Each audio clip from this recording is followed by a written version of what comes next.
Hello students, I am JYOTIKA JAKHAR and I am going to teach the first chapter from your English textbook, The First Flight for class 10th CBSE board. The name of the chapter is A Letter to God by G.L. Fuentes.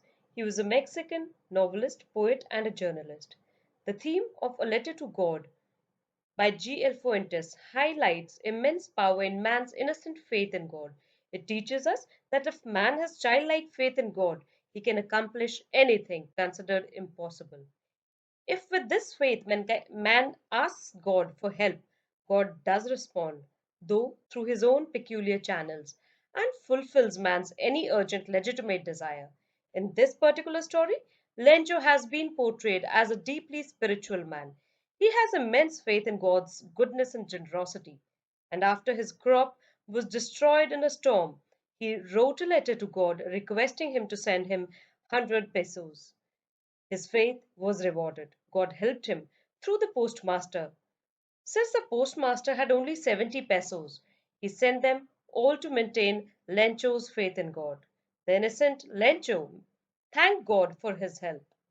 He also wrote another letter to God asking him to send 30 more pesos.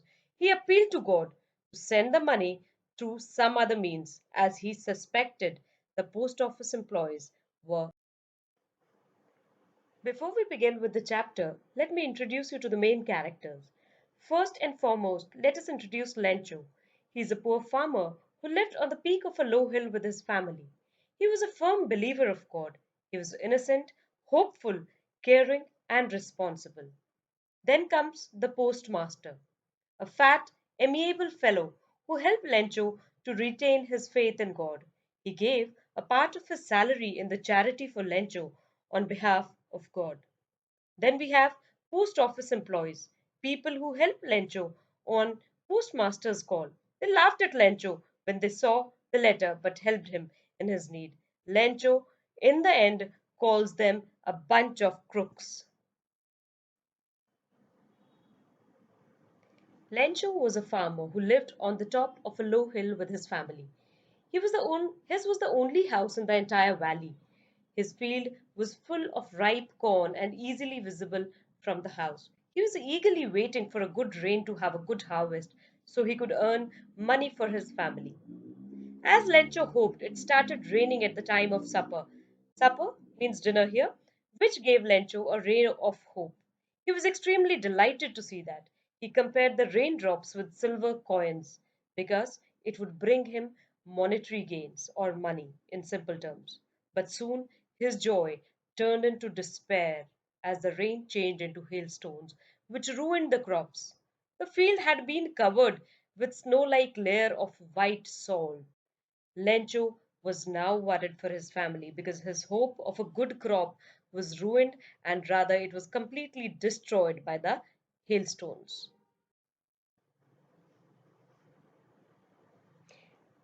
Though Lencho was a poor farmer and had lost all his crops, but he had firm faith in God. He was a firm believer that there was a God who helped anyone and everyone who had firm faith. He found in God his last hope and decided to write a letter to God for help. He asked God to send him 100 pesos so that he could sow his field again and support his family until the new crops were harvested. He also wrote that if God didn't help him, his family would die of hunger. Such was the innocent faith of Lencho.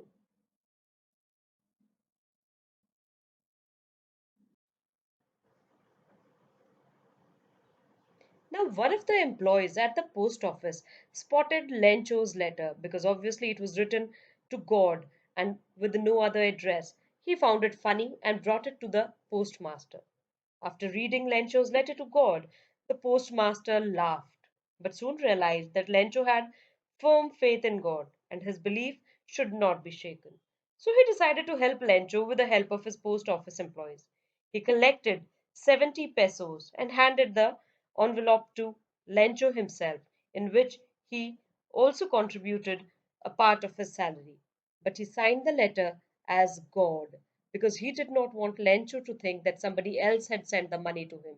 He wanted his faith to remain intact. So, therefore, He did not say that he had contributed and his friends had contributed the money, but rather he let Lencho believe that the money was sent by God Himself. Lencho's faith in God is so strong that he did not doubt even for a moment that the money which was sent to him was not sent by God, but by fellow human beings. But his happiness was short lived.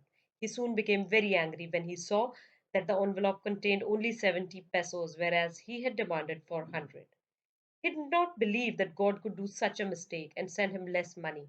So he decided to write another letter for the rest of money. In this letter, he requested God not to send the rest of the money through mail because he thought that the post office employees were a bunch of crooks who might have stolen his money.